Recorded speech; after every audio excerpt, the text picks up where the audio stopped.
Hechos 10, del 1 al 16. Había en Cesarea un hombre llamado Cornelio, centurión, de la compañía llamada La Italiana, piadoso y temeroso de Dios con toda su casa, y que hacía muchas limosnas al pueblo y oraba siempre a Dios. Este vio claramente en una visión cómo, a la hora novena del día, que un ángel de Dios entraba donde él estaba y le decía: Cornelio. Él, mirándolo fijamente y atemorizado, dijo: ¿Qué es, Señor? Le dijo: tus oraciones y tus limosnas han subido para memoria delante de Dios. Envía pues ahora hombres a Jope y haz venir a Simón, el que tiene por sobrenombre Pedro. Este se hospeda en casa de cierto Simón, un curtidor que tiene su casa junto al mar. Él te dirá lo que es necesario que hagas. Cuando se marchó el ángel que hablaba con Cornelio, este llamó a 2 de sus criados y a un devoto soldado de los que lo asistían, a los cuales envió a Jope después de habérselo contado todo. Al día siguiente, mientras ellos iban por el camino y se acercaban a la ciudad, Pedro subió a la azotea para orar, cerca de la hora sexta. Sintió mucha hambre y quiso comer, pero mientras le preparaban algo le sobrevino un éxtasis. Vio el cielo abierto y que descendía algo semejante a un gran lienzo que atado de 4 puntas era bajado a la tierra, y en el cual había de todos los cuadrúpedos terrestres, reptiles y aves del cielo. Y vino una voz del cielo: levántate, Pedro, mata y come. Entonces Pedro dijo: Señor, no, porque ninguna cosa común o impura he comido jamás. Volvió la voz a él la segunda vez: lo que Dios limpió, no lo llames tú común. Esto ocurrió 3 veces, y aquel lienzo volvió a ser recogido en el cielo. 17. Y mientras Pedro estaba perplejo dentro de sí sobre lo que significaría la visión que había visto, los hombres que habían sido enviados por Cornelio, habiendo preguntado por la casa de Simón, llegaron a la puerta. Bueno, había en Cesarea un hombre llamado Cornelio, centurión de la compañía llamada La Italiana. Había en Bogotá una hermana llamada Cornelia, de la iglesia de la 58 con la 15. Esta mujer era piadosa y temerosa de Dios con toda su casa. Y de pronto ella tuvo una tremenda aparición y vio un ángel claramente en una visión como a la hora novena del día. Y entonces para ella la emoción fue más importante que la acción del Espíritu Santo. Ese es el tema del corto devocional que vamos a tener ahorita, y es que la emoción no puede hablar más fuerte que la acción del Espíritu Santo. La emoción no puede hablar más fuerte que la voluntad de Dios para nuestras vidas. Cuando la emoción habla más fuerte que la palabra de Dios, entonces comenzamos a construir una fe experiencial. O sea, una fe basada es en la experiencia espiritual. Entonces uno se encuentra, hermanos, que me lo encuentro el lunes y me cuenta que leyó un testimonio maravilloso de un misionero que se abrió el río Nilo y pasó por ahí. Y el día martes me cuenta que tuvo sueños y visiones. El día miércoles me cuenta que cayó escarcha del cielo. El día jueves me cuenta que hubo milagros y sanidades. El día viernes me cuenta que estaba durmiendo y de pronto alguien le quitó las cobijas y le jalaron las patas. El día sábado me cuenta que de pronto un ángel entró y atacó al que le había quitado la sábana el día anterior. Y el día domingo quiere dar testimonio de todas las experiencias que vivió en la semana.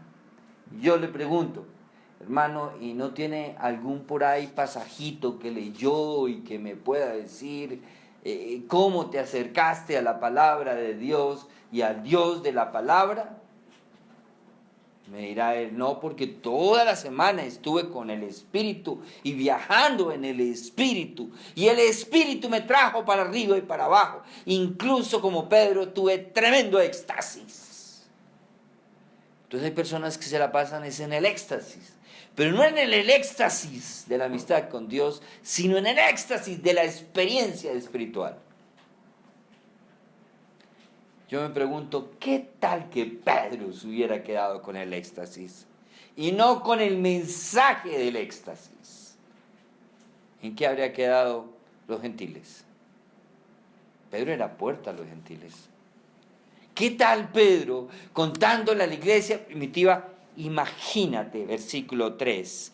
Yo estaba en la hora 9 del día y tuve una visión. Un ángel de Dios entraba y sus vestiduras eran blancas como la nieve. Era poderoso en éxtasis, irradiaba luces de colores por todos lados. La piel se me puso de gallina, se abrió el cielo en tres. Vi el arco iris y me subí al cielo. Bueno, y cuando bajaste, ¿qué pasó, Pedro? ¿Cuál fue el mensaje que el ángel te dejó? No me acuerdo. Pero oye, esa experiencia está muy chévere, pero dime, ¿cuál fue el mensajito? ¿Para qué tanto huya, hombre? Pues no sé, el Señor de pronto quería que yo mirara un espectáculo bien chévere, ¿no? Un momento, todo esto tenía un objetivo, ese no era el objetivo. Si hay una experiencia de este tipo en nuestras vidas, no nos quedemos con la experiencia, porque ese no era el énfasis. Una visión de un ángel no era cualquier cosa. Que usted o que yo tengamos una experiencia espiritual de visualizar un ángel o tener una visión de este tipo, no nos quedemos con la visión, porque la visión es el medio, es el instrumento del mensaje, no es el mensaje. Es muy diferente. Pero entonces en nuestras comunidades de fe, ahora el mensaje es el éxtasis. Entonces, ¿qué hemos construido? Una fe experiencial. Yo no niego la realidad que se puede evidenciar en una dimensión que está más allá de nuestra razón. No es irracional, es suprarracional, está por encima de nosotros. Otros no van a entender eso que vivió Pedro. Para otros, Pedro estaba viviendo un episodio psicótico. Se le corrió el champú a Pedrito. No era así. Pedro estaba en sus 5 cabales. Dios se le revela en los 5 cabales a Pedro, con un mensaje muy especial. Y un ángel de Dios, versículo 3, entraba donde él estaba y le decía, Cornelio. Carácter de Dios.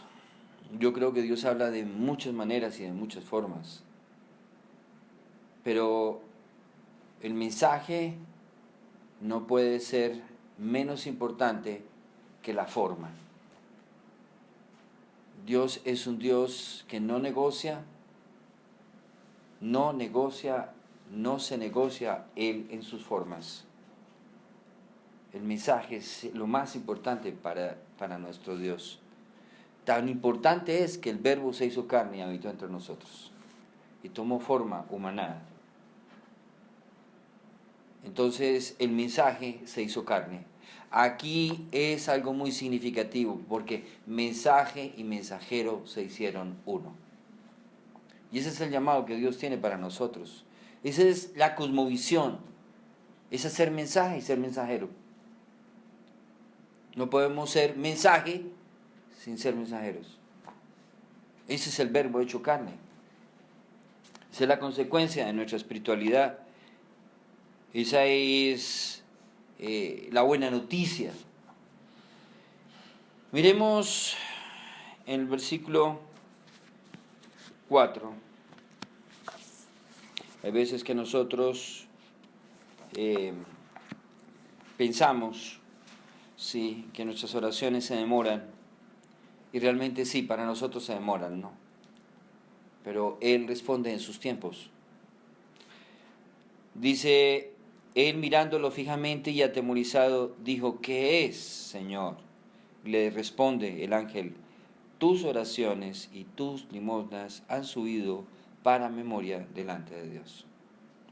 Oye, qué interesante aquí que mi economía, mi forma de distribuir mi presupuesto, también Dios la tiene en cuenta.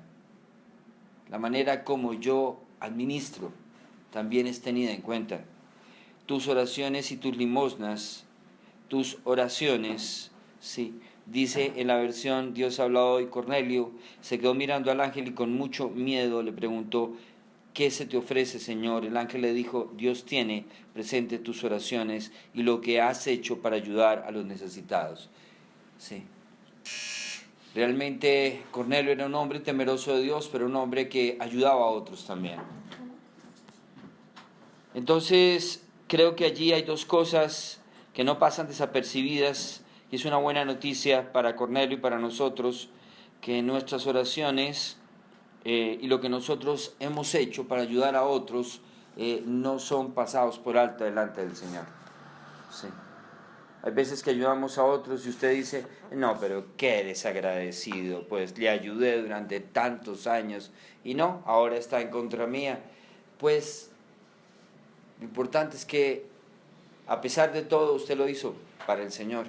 Ahora, si lo hizo para el otro, pues ahí sí perdimos. Sí. Entonces, ¿por qué el mensaje es tan importante? ¿Por qué la cosmovisión es tan importante? Porque precisamente el mensaje nos lleva a construir convicciones. La experiencia nos deja emociones. En cambio, el mensaje nos deja convicciones. La experiencia nos deja emociones, nos deja impresiones, nos deja suposiciones, pero no nos deja el corazón, y es convicción. Yo encuentro en nuestros entornos que muchas de las comunidades de fe hay muchos hermanos por convención religiosa y no por convicción religiosa. ¿Y cuál es la causa? Esta, que su fe es una fe experiencial, es una fe de la emoción, es una fe, sí, es una fe que responde es a la emocionalidad del momento. Entonces yo voy a la iglesia porque mi esposa es cristiana, entonces yo voy. Yo voy a la iglesia porque es que el mensaje que tiene ese pastor es increíble. Yo voy a esa iglesia porque es que la adoración y los baffles que tienen son poderosos. Yo voy a esa comunidad porque donde puedo ver 200, 300, 400 niñas tan lindas en una comunidad de 3.000. Yo voy a eso porque es que las reuniones de jóvenes son muy buenas. Todo eso son convenciones. Yo voy, ¿por qué se congrega? Me congrego porque es que Dios redimió a la humanidad y yo formo parte de la nueva humanidad de los creyentes en Cristo Jesús y formo parte de la comunidad. Y como comunidad entonces Dios me invita y me llama a ser parte de ella en una comunidad local. Entonces, carácter de Dios, Dios se comunica. Dios se comunica. Ahora, que una experiencia de esta tiene implicaciones emocionales, sin duda. Si ustedes se dan cuenta, en el versículo 3, el hombre con toda esa manifestación que tuvo en el 4, se quedó atemorizado, mirándolo fijamente. Ya, quedó allí, el hombre quedó petrificado, realmente. Quedó confrontado. Pedro, ya no Cornelio, Pedro en el versículo 10 dice, mientras le preparaban algo, le sobrevino un éxtasis. O sea, noten que Pedro no estaba embarazado, ¿no? Sí dice que sintió mucha hambre y quiso comer, no tenía antojos. Pero Dios puso en él un querer como una serie, es un deseo profundo de comer. Y entonces le baja, si la mejor comida, o sea, lo mandó al palacio del colesterol siendo judío. Y entonces lo confronta. Y aquí hay una ruptura de paradigmas, realmente. Pedro, cuando el Señor le dice a usted, levántate, Pedro, mata y come, y usted le dice, no, Señor. Y entonces el Señor, uy, su papá no se le dice, no, y le pega un cachetón. ¿Sí? ¿Ah? ¿Qué tal eso? Un Dios que dialoga. No, espérate, Pedro, te voy a repetir la escena. Volvió otra vez y se la repitió. ¡No, señor! Y este Pedro, carajo, es que espera que llegue el domingo y verá cómo yo lo alineo a usted o yo. Nada, tercera. ¡Pum! Se la baja otra vez. Ya. Y en todas ellas se ve un diálogo con Pedro. Estaba rompiendo paradigmas. ¿O creen ustedes que Dios rompe paradigmas a cachetadas? No creo. Y ustedes de ahí para adelante van a ver una iglesia dialógica. Este evento generó una ola de diálogo en la iglesia cristiana que usted queda aterrado de todo lo que pasa de aquí para adelante y la necesidad de dialogar que se genera dentro de la comunidad de fe por esta experiencia que realmente rompe paradigmas en el contexto de la vivencia de la iglesia primitiva. Solamente para que veamos en Hechos 15:1, allí hay un tema de la circuncisión, en donde los judíos todavía esperaban que fueran circuncidados los hermanos para ser salvos. En Hechos 15:1, entonces algunos que venían de Judea enseñaban a los hermanos: si no os circuncidáis conforme al rito de Moisés, no podéis salvos. Pablo y Bernabé tuvieron una discusión y una contienda que, dice la versión Reina Valera, no pequeña. Discusión y contienda, no pequeña, con ellos. Qué tremendo. Y usted dirá, ahora mire en el versículo 7 del capítulo 15, después de mucha discusión, ¿qué pasa? Hermanos, ¿quién se levanta ahí? Pedrito. Hermanos, vosotros sabéis cómo ya hace algún tiempo Dios escogió que los gentiles oyeran por mi boca la palabra del Evangelio y creyeran. Y Dios, que conoce a los corazones, les dio testimonio dándoles el Espíritu Santo, lo mismo que a nosotros. Y ninguna diferencia hizo entre nosotros y ellos, purificando por la fe sus corazones. Esto le rompió el paradigma a Pedro y le rompió el corazón. En estos días yo venía elaborando algo desde hacía rato en mi vida y no me he dado cuenta, sí. Y tenía un sentimiento de inconformidad hacia mi hija, una inconformidad que no la había visto, sí. Una inconformidad que ya le hemos hablado, de alguna manera ella también la ha hablado, por una relación que yo no estuve de acuerdo.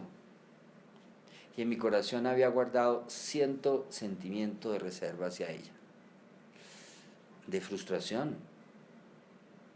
Había guardado cierto sentimiento, digamos, de inconformidad, de insatisfacción. Y tenía ahí una deuda por cobrar. Y entonces me acordé de algo que el Señor me habló hace muchísimos años y que a veces me lo repite. En donde fue parte de mi conversión, Gonzalo Arango escribió en el periódico El Tiempo una reflexión que fue la que a mí me enganchó para hacerme cristiano. Ya no tengo causas ni banderas que defender, decía él, porque fueron barridas y arriadas las fortalezas del poder egoísta.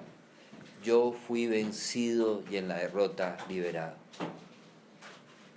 Y en ese momento el Espíritu Santo trajo a mí yo fui vencido y en la derrota liberado. ¿Y qué reflexión me dejó en ese momento? Que el amor de Dios me venció. Y en ese momento estaba en la cocina y dije, me venciste. Tu amor puede más en mí que el saldo que le tengo a mi hija. Perdóname. Y fui a hablar con ella. Yo no me he dado cuenta de eso. Lo tenía pero bien guardadito. Pero el Espíritu Santo, que conoce y escudriña los corazones, me lo sacó. Y entonces me di cuenta que gracias a Dios que el amor de Dios me venció. Que no tengo que seguir peleando más con esas cosas. Quiero sentirme derrotado por su amor. Y eso me trajo paz, créanme. Paz conmigo, paz con Dios, paz con mi hija. Creo que el mensaje es el que produce en nosotros convicciones. Gloria a Dios por la emoción, por la experiencia que usted y yo podamos vivir pero el mensaje tiene que trascender a cualquier emoción, cualquier sentimiento que nosotros tengamos por ahí guardadito con respecto a nosotros o a otros. Inclinemos nuestro rostro, por favor.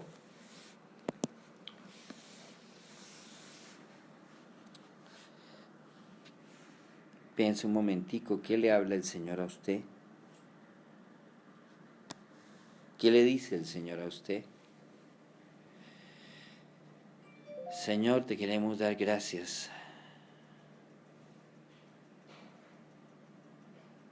porque tu amor nos venció. Nos derrotaste en la cruz cuando abriste tus brazos para amarnos. Tu amor nos venció. Cuando nos miraste para salvarnos, tu amor nos venció. Cuando podemos perdonar a otros, tu amor nos venció. Cuando nos entregamos a ti, Señor, en confianza y en esperanza, tu amor nos venció. Que no estemos luchando como Jacob, Señor, toda la noche. Allí en medio de la oscuridad, de nuestros temores, de nuestras debilidades, de nuestros terrores, Señor, que podamos decir como Gonzalo, ya no tengo causas ni banderas que defender, porque fueron barridas y arreadas las fortalezas del poder egoísta, las fortalezas del poder egoísta, Señor. Que las fortalezas del poder egoísta sean derrumbadas por tu amor. Que las fortalezas y barreras que hacemos hacia los otros sean derrumbadas por tu amor, Señor.